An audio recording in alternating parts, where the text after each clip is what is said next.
गर्वेन अपमाना अपस्मारी भवेन नृप।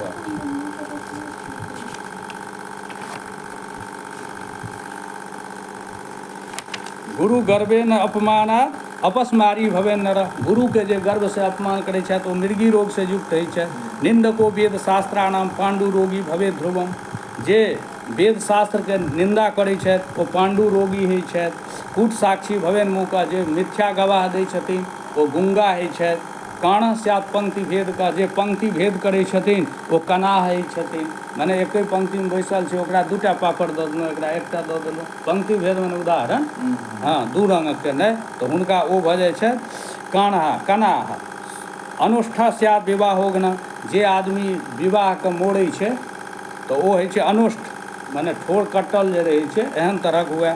जन्मान्धा पुस्तकम हरे। जे फूल किताब चोरी करऽवला अछि ओ जन्मान्ध होइए। गो ब्राह्मण पदाघातक खंजः पंगुश्च जायते। जे गाय ब्राह्मण के पैर से मारैए ओ खंज और पंगु होइए माने लंगड़ा लुल्हा होइए। गदगदो नृत्यवादी स्यात् श्रोता बधिरो भवेत। जे झूठ बहुत बजैए ओ गदगद गलावला होइए माने उच्चारण शब्द उच्चारण स्पष्ट नहि भेल। और झूठ सुनऽवला बहिर होइए। गर्दह स्यात् जडोन्मत्तः। जे विष दैव विष दऽ कऽ लोकके मारैए ओ जड होइए उन्मत्त होइए। खलवाटो अग्नि प्रदायक। जे आगि लगबऽवला रहै छै पूर्व जन्ममे आगि लगेने रहैए ककरो घरमे गाँवमे तऽ ओ खलवाट होइए। खलवाट मने भऽ गेलै केश पर जकर माथ पर जकर केश उड़ल रहै। दुर्भगः फल विक्रेता। मांसके बेचऽवला दुर्भग होइए। रोगवान परमांश भुक। हीन जातो प्रजायत रत्नानाम अपहार का। रत्न चोरी करऽवला हीन जातिमे जन्म लिअ। पुनखी स्वर्ण हस्ता हरता। सोना के चोरबै वाला खराब नख वाला हुए। धातु मात्र हरो धन। जे धातु मात्र के चोरी करैए ओ दरिद्र होइए। अनहर्ता भवे दाखू। अन्न के चोरी करऽवला सब अथी होइए ओ कीड़ा में जन्म लैए पतंग आदि में। सलभो धान्यहार का। सलभ में धान के हरा वाला धान्य के। चातको जलहरता। जल के चोरबा वाला चातक जोनी में जाए। विषहरता च वृश्चिक। वृष के चोरबा वाला वृश्चिक जोनी में जाए। शाकम पत्रम सिखी हित्वा गंधांश सुंदरी शुभान। शाक पत्र हरा वाला जे छै से सुंदरी हुए। मधुदंसा पलम गृद्धो लवनम च पिपीलिका। मधुदंश पलम गृध्र लवनम च पिपीलिका। ये सब मांस चुराने वाला गिद्ध हो, नमक चुराने वाला चींटी हो और मधु चुराने वाला डांस हो ये जो निमो हो जाए। तांबुल फल पुष्पादि हरता स्यात् बानरो बने। जे तांबुल मने पान फल फूल आदि के हरण करे वो बानर जोनी में जाए। उपानत तृण कार्पास हरता श्यान मेष यीशु। माने जूता तृण माने खड़ आ कार्पास माने भेलै वस्त्र सूती वस्त्र आदि हरऽवला मेष योनि में जाए। जश्च रौद्रोपजीवी च मार्गे सार्थन विलुम्पति। जे आदमी लुटेरा होइ छै रास्तामे लूटै छै लोकके और मृगया व्यसनीय और जे शिकारी होइए ओ छागह स्यात् ओ छागर योनिमे जाइए। यो मृतो विषपानेन। जे विषपान कऽ कऽ मरै छथि। कृष्ण सर्पो भवेत गिरो।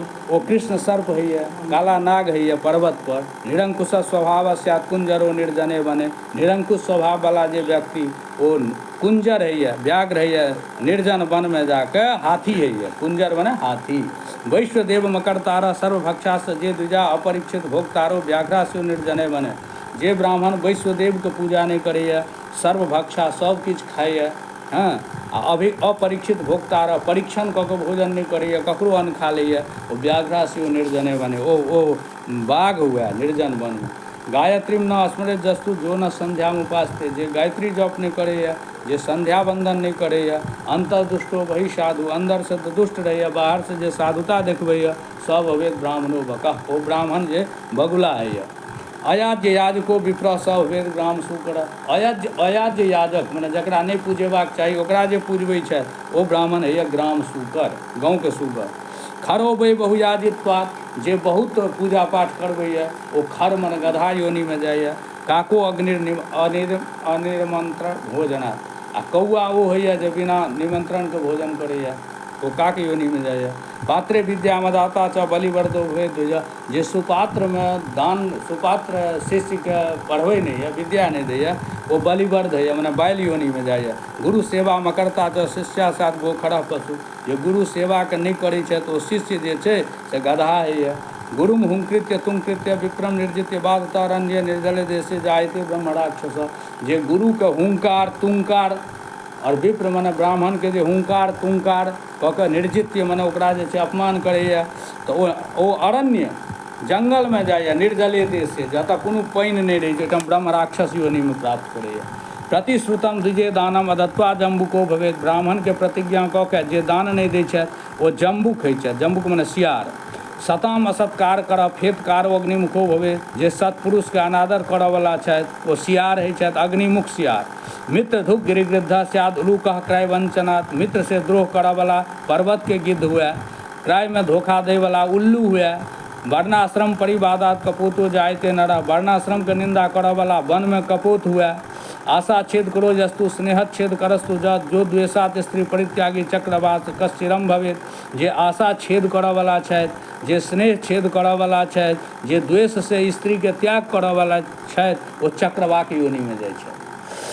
मातृपितृ गुरुद्वेषी भगिनी भ्रातृवैरकृत गर्भे जोनो विनष्ट स्यात् यावद योनि सहस्रशः। जे माता पिता और गुरु से द्वेष करै छथि, भगिनी मने बहिन, भ्रातृ मने भाय से जे शत्रुता करै छथि, गर्भे योनो विनष्ट स्यात् ओ गर्भ में अबैया गर्भे में मरि जाइए ओ, यावद योनि सहस्रशः हजारों योनि तक। स्वस्रोप शब्ददा नारी नित्यम कलह कारिणी। जे कन्या सब अपन साउसके गारि दै छथिन, अपशब्द कहै छथिन और नित्यम कलह कारिणी हरदम झगड़ा करैत रहै छथिन। सा जलौका च युका च ओ भऽ जाइ छथिन जोंक। ओ जलौका मने जल जोक होइ छै, जलमे जे जोंक होइ छै से होइ छै। और पति की भर्त्सना करने वाली नारी जू। और जलौका च युका च स्यात् भर्तारम भर्त्सते च जा। आ जे घरवलाके खूब हरदम डाँटैत फटकारैत रहै छथिन अनेरे तऽ ओ भऽ जाइ छै लीख। केसमे लीख होइ छै, लीख अरे ढील आ लीख युका, युका जोनिमे हो जाइ छथिन। स्वपतिम च परित्यज्य परपुंसानुवर्तनी बलगुनी गृहगोधा स्यात् दुमुखी वात सर्पणी। जे अपन पतिके त्याग के परपुरुषके सेवन करै छथि ओ चमगिदरी होइ छथि, मने चमगादड़। आ छिपकिली, छिपकिली मने भेलै अहाँके गिरगिट अथवा दू मुँहवाला सर्पनी जोनिमे जाइ छथि। जह स्वगोत्रोपघाती च स्वगोत्र स्त्री निषेवना तरक्षा सल्लको भूत्वा रुक्ष योनिषु जायते। जे आदमी सगोत्रमे सगोत्र स्त्री से विवाह करै छथि या संबंध बनबै छथि या अपन गोत्रके जे नष्ट करै छथि ओ लकड़बग्घा योनिमे जाइ छथि, शाही और ऋष योनिमे जन्म लै छथि। तापसी गमनात् कामी भवेन मरु पिशाचक। तपस्विनी स्त्रीके गमन करऽवला जे कामी होइ छै ओ मरु पिशाचक होइ छै, मरु स्थलमे पिशाच योनिमे जाइ छै। अप्राप्त यौवना संगात भवेद अजगरो बने। जे अप्राप्त यौवन छै स्त्री ओकरासँ जे संपर्क करैए ओ अजगर होइए, अजगर योनिमे जाइए। गुरुदाराभिलाषी चक्रिक्लासो भवेन नरः। जे गुरुदारके अभिलाषी अछि, गुरुदार मने भेलै गुरु स्त्रीके जे अभिलाषी अछि ओ गिरगिट योनिमे जाय। राज्ञीम गत्वा भवेद दुष्टो। राज्ञी मने रानी के जे सेवन करैए ओ ऊँट योनिमे जाय। मित्र पत्नीम च गर्धव। और मित्र के स्त्री लगमे जे जाय ओ गधा योनिमे जाय। गुदगो बिड बराह स्यात्। गुदागमन करऽवला विष्ठा भोगी सुअर तथा शूद्रागामी बैल हुए तो गुदगो बिड बराह स्यात्। वृषः स्यात् वृषलीपति।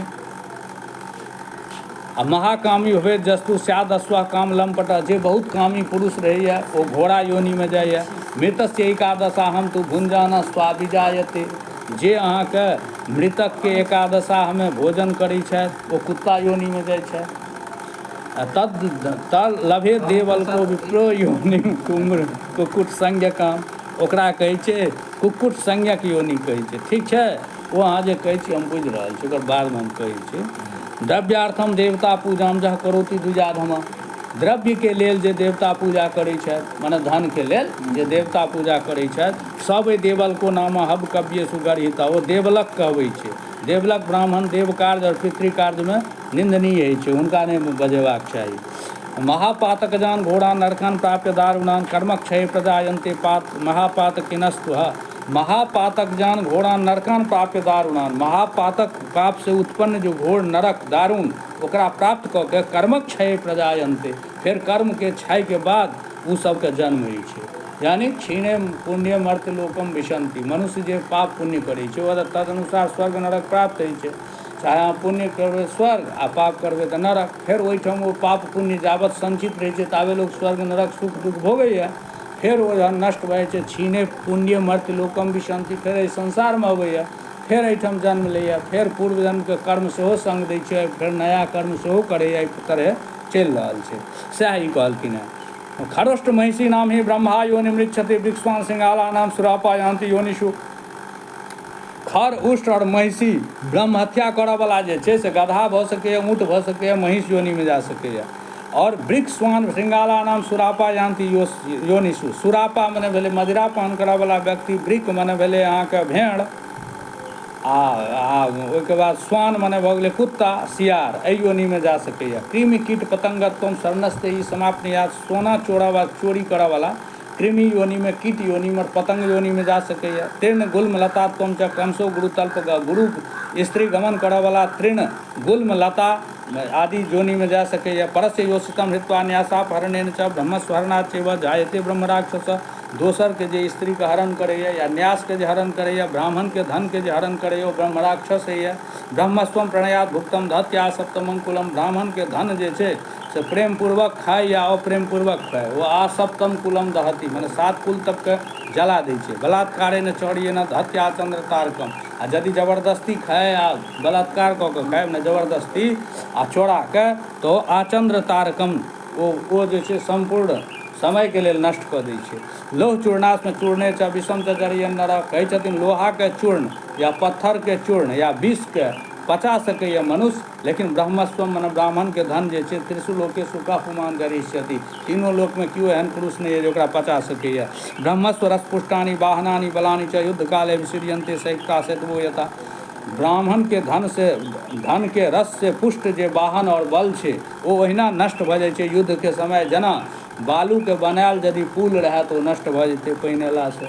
देव द्रव्य उपभोगे न ब्रह्मस्व हरणेन च। देव द्रव्यके उपभोग, देव द्रव्य उपभोग भेलै मन्दिरके नामपर जे पाइ लऽ कऽ उपभोग केलहुँ, यज्ञके नामपर जे पाइ लऽ कऽ उपभोग केलहुँ, ओ एहन पाइ जे छै ओकर उपभोग कयलासँ। आ ब्रह्मस्व हरणेन च, ब्राह्मणके धन हरण कयलासँ कुलान्य कुलताम यान्ति।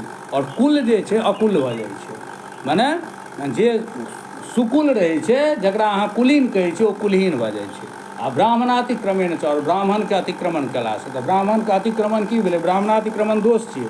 तऽ स्वमाश्रितम परित्यज्य वेद शास्त्र परायणम अन्येभ्यो दीयते दानम कथ्यते यम अतिक्रम। अहाँके समीपमे केओ ब्राह्मण छथि, अहाँके आश्रित छथि, जे वेदविद छथि, विद्वान छथि, आ हुनका अहाँ छोड़ि कऽ बाहरसँ मँगबै छियै आ जाहि कालमे लाठीसँ डेंगाके विदाइ कऽ दै छियै, तऽ एहन जे भेलै तऽ ओ भऽ गेलै अतिक्रमण, ब्राह्मणातिक्रम। ठीक छै, तऽ ओ भेलै कष्ट, दुख भेलै। तऽ स्वामाश्रितम परित्यज्य वेद शास्त्र परायणम अन्येभ्यो दीयते दानम कथ्यते अयम अतिक्रम। एकरे कहै छै अतिक्रम, ब्राह्मणातिक्रम। एक तऽ अहाँ लगमे अछि ब्राह्मण, पढ़ल लिखल अछि, अहाँके समीपमे अछि, तऽ ओकरा रखियौ, आ नहि अहाँ ओकरा छोड़ि कऽ दोसरके रखलियै तऽ अतिक्रमण भऽ गेलै, नहि राखऽके चाही। ब्राह्मणातिक्रमो नास्ति विप्रे वेद विवर्जिते। कहलखिन हाँ, ब्राह्मणातिक्रम दोष नहीं लगते। यदि विद्वान ब्राह्मण अहाँ लगमे नहीं है, तहन अहाँ विद्वानके बाहरसँ मंगा सकै छी। लेकिन यदि विद्वान अछि आ ओकरा छोड़ि कऽ अहाँ दोसरके मंगबै छी आ अविद्वानेके मनबै छी, तऽ ओ तऽ महान अतिक्रमण भेलै। से ई कहै छथिन। ज्वलंत अग्निमुत्सृज्य नहि भस्मनि हुयते। ओहिठाम दोष किया नहि लगतै? तऽ भाय, जलैत अग्निके छोड़ि कऽ केओ भस्ममे हवन नहि ने करतै। जे विद्वान छै ओ ज्वलत अग्नि छै। ओ जेना जे विद्वानमे अहाँ जेना ज्वलत अग्निमे अहाँ हवन करबै, तुरंत भगवानके प्राप्ति हेतै, आ भस्ममे हवन करबै तऽ ओ तऽ ओतहि रहि जेतै। तहिना जे विद्वान ब्राह्मण छै, ओकरा यदि कनियो अहाँ दान देबै तऽ स्वतः ओ सीधे भगवान लग प्राप्त होइ छै। आ मूर्खके जे दान देबै तऽ भस्ममे जेना दान केनाइ, हवन केनाइ भेल, तहिना ओ होइ छै। से ई कहै छथिन। अतिक्रमे कृते तार्च भुक्त्वा च नरकान् क्रमात्। आब कहै छथिन ब्राह्मणके अतिक्रमण कयलासँ नरक से नरक जाइए लोक क्रमशः। जन्मान्ध, ओ जन्मान्ध होइए। सन दरिद्र, और दरिद्र होइए। श्यान न दाता किन्तु याचक, दातोके ही दोष लगै छै। तैँ ओहन ब्राह्मणके दान नहि करी, दातेके दोष लगै छै। विद्वान जे भेटै खूब, जे कर्मनिष्ठ विद्वान, ओकरा दान देबाक छै। नहि तऽ भोजन करा दियौ। भोजन करबैमे कोनो नहि छै परीक्षण जे अहाँके ई विद्वान छथि कि अनविद्वान छथि, कि खराब छथि कि नीक छै। भोजन अहाँ ककरो करा सकै छी, ओहिमे नहि छै दिक्कत। हाँ, यदि अहाँके बड्ड मानै छियै हुनका जीवन भरिक भोजनके अहाँ भार उठा लिअ। लेकिन दान विद्वानमे देबाक चाही। से ही कहिए स्वदत्ताम परदत्ताम वाजो हरेच वसुंधराम। अहाँ अपने दान केलिए जमीन ककरो, या केओ दोसर केने छै, ओ यदि अहाँ हरि लेलिए ब्राह्मणके, षष्ठी वर्ष सहस्राणी विष्ठायम जायते कृमि। तऽ 60 वर्ष तक 60 वर्ष तक विष्ठाके कीड़ा होइ छै, लेटिंग आदमी जे कीड़ा भऽ जाइ छै ताहि योनिमे जाइए। स्वयमेव जजो दत्ता स्वयमेव आप कर सती, जे अपने दान करैए अपने छीन लैए। बहुत आदमी लोकके देखबै लए दान कऽ देलक, आ जहाँ पंडीजी दान तान लऽ कऽ रस्तामे गेल कि आदमी सेट केने रहल ओहि गाछीमे छीन लेलक, तऽ भेलै वह स्वयमेव दत्वा च स्वयमेव आप कर सकी, अपने दान केलहुँ अपने छीन लेलहुँ। तऽ स्व पापी नरकम याति, ओ पापी नरक जाइए यावदाभूत संप्लवम। दत्वा वृत्तिम भूमिदानम यत्नतः परिपालित, अहाँ ककरो यदि वृत्ति देलिए यऽ, वृत्ति मने आजीविका, या किनको अहाँ जमीन देलिए यऽ, तऽ अहाँके दायित्व इहो अछि जे ओ जमीनके रक्षा है कि ओ हरेक नहि ले। न रक्षति हरेक जस्तु सब पंगु स्वाभिजायते, जे रक्षा नहि करै छै बल्कि हेरिए लैए तऽ ओ पंगु भऽ जाइए। स्वाभिजायते, पंगु मने बुझै छियै लंगड़ा, हाँ, आ स्वाभिजायते मने कुत्ताके योनिमे जाइए। विप्रस्य वृत्ति करने लक्ष्य धेनु फलम भवे, यदि अहाँ कोनो ब्राह्मणके आजीविका दै छियै तऽ लाख गाय दान केलाके फल भेटै छै। विप्रस्य वृत्ति हरणार मरकट स्वा कपिर भवेत, आ ब्राह्मणके यदि वृत्ति हरण करैए केओ तऽ मरकट मने बन्दर, स्वा मने कुत्ता, कपि मने कपि आदि योनिके प्राप्त होइए हो। एवं आदिनी चिन्हानि योनिश्च खगेश्वर, हे गरुड़ जी एहि प्रकार से चिन्ह और योनि प्राप्त होइ छै। स्वकर्म विहिता लोके दृश्यन्ते तऽ शरीरिणाम, अपने कर्म से विहित और शरीर में चिन्हों दिखाई दै छै। एवं दुष्कर्म करतारो भुक्त्वा निरय यातनम, एहि प्रकार से दुष्कर्म करऽ वाला सब निरय यातना में नरक के यातना के भोग कऽ के जायन्ते पाप से न प्रोक्ता स्वेतासु योनिषु, और अपन पाप शेष से एहि योनि में उत्पन्न होइए।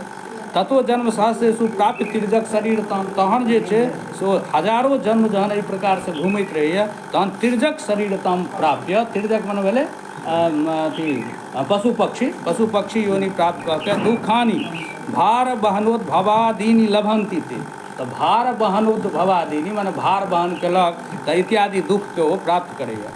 पक्षी दुःखम ततो भुक्त्वा वृष्टि सीता तपोद्भवम, ओहिके बाद पक्षी दुःखके भोगैए, वृष्टि मने वर्षा शीत आतप ई सब दुख भोगैए। मानुषम लभते पश्चात, ओहिके बाद मनुष्य योनि प्राप्त होइ छै। समीभूते शुभाशुभे, जहन शुभ और अशुभ पुण्य और पाप बराबर भऽ जाइ छै तहन मनुष्य योनि प्राप्त होइ छै। स्त्री पुंसो सुप्रसंगेन भूत्वा गर्भे क्रमादशो, स्त्री पुरुषके प्रसंग से गर्भमे अबै छै वो, आ गर्भादि मरणान्तम च प्राप्य दुःखम म्रियेत पुनः, जहन से गर्भमे अबै छै तहन से लऽ कऽ मरै तकमे कष्टे कष्ट भोगऽ पड़ै छै। लभन्ते म्रियेत पुनः, तो समुत्पत्ति विनाशश्च जायते सर्वदेहिनाम, तऽ कहै छथिन सब देहीके उत्पत्ति और विनाश होइ छै।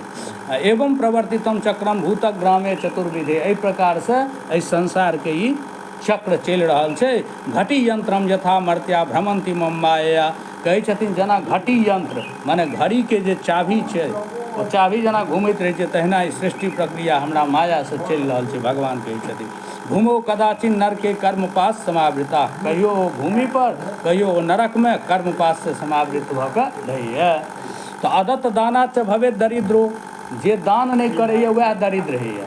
जे धनिक छै तऽ बुझक चाही कि पूर्व जन्ममे बहुत दान केने छै, या जे पूर्व जन्ममे दान करै छै ओकरे धन भेटै छै, आ जे पूर्व जन्ममे दान नहि करैए वएह दरिद्र होइए। ई शास्त्र कहै छै अदत्त दानाच भवेत दरिद्र, जे अदत्त दान छथि मने दान नहि केने छथि वएह दरिद्र होइ छै। आ दरिद्र भावाच करोति पापम, आ जैँ दरिद्र छथि तैँ ओ पाप करै छै, किया तऽ पेट नहि भरतै तऽ चोरी करबे करतै, तऽ से दरिद्र भावसँ पाप करै छथि। आ पापक प्रभावान नरके प्रयाति, पाप करतै तऽ नरक जेतै, तऽ पुनरेव नरकम पुनर्दरिद्र पुनरेव पापी, फेर ओ दरिद्र हेतै फेर पापी हेतै। ताहि दुआरे अवश्यमे भोक्तव्यम कृतम कर्म शुभाशुभम, शुभ और अशुभ कर्म जे छै ओ मनुष्यके अवश्य भोगऽ पड़ै छै। ना भुक्तम छियते कर्म कल्प कोटि शतैरपि, यदि अहाँ कतबो कल्प बीत जेतै तैयो मनुष्यके जे कर्म छै ओ कर्म सुरक्षित रहै छै, ओ भोगऽ पड़बे करै छै। एहि प्रकार से ही पंचम अध्याय कहलकै। और एक अध्याय खींच दिए कि